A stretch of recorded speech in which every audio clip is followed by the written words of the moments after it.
Army Dan back at you. The last of these straw videos for now. As I figure out more stuff to pack, we're going to take a look at them, all right? So, we got straws. Let's start over here. Again, see one of my earlier videos where I'm breaking down the whole kit, the whole box, all right? And we're talking about all that. We mentioned these razor blades. Again, it is 2 razor blades, and I've taken straws and put them on the cutting edges, and I wrapped it in a medical tape. I don't use the heavy-duty silver tape, like, you know, one of my favorite things. You'll see it in several of my kits. I use medical tape. I can go back and reuse this tape. I can use it as a wound, on a wound cover. There's several uses. All right. If I had to put this in my pocket in this form, it wouldn't be safe to stick my hand back in there, you know, rapidly without paying attention to what I'm doing. But I could carry it in my pocket if need be. I can use it to gut a small game animal. I could use it to prep any type of food. If I have to maybe pull a tick out of my skin or whatever, boom, I've got it. All right, moving right along. Here we are again. Triple A.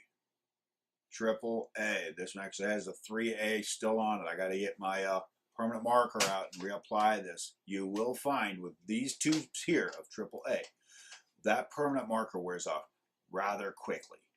I've tried washing it, you know, and let it dry, and then it still wipes off when you're touching it. If you're just keeping it in your kit, I had it last like 2 years.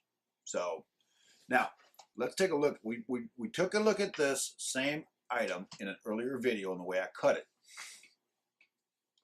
Can you see how it doesn't have that nice tight 90, the straight up and down cut here?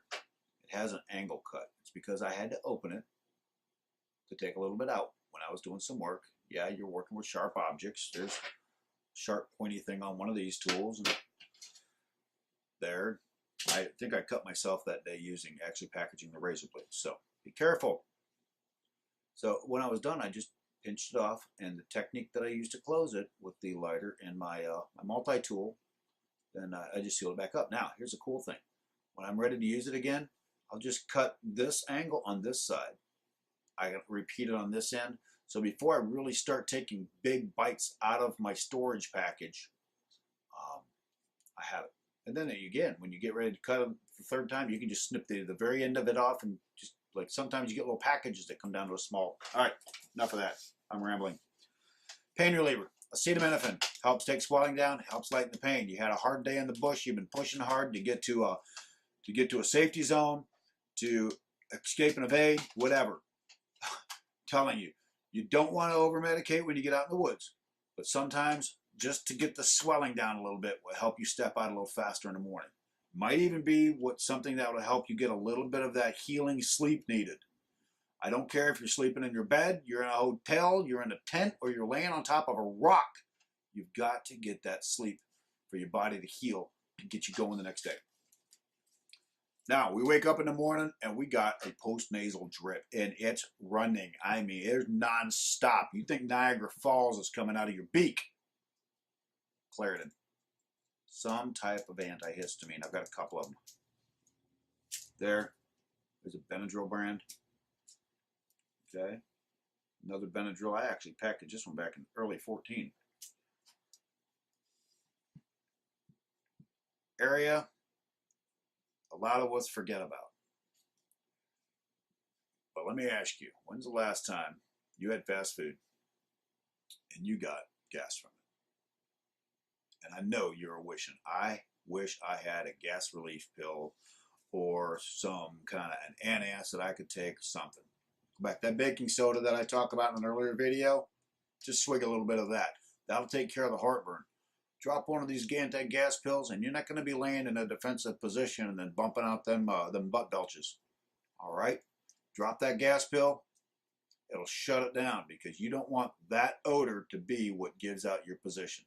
Some of the stuff we're eating out here, the first few weeks until our body acclimates to it, is going to cause some weird activity in our lower gastrointestine. While we're talking about those issues, I read somewhere, and I shared this in another video, and I unfortunately can't tell you where I found it, but I read somewhere that during Vietnam or Korea, one of those conflicts, one of those wars, we lost more soldiers due to dysentery than we did by bullets. Dysentery. That's where, yeah, you pretty much dehydrate from the inside out over a course of a few days because you just can't stop that #2 run.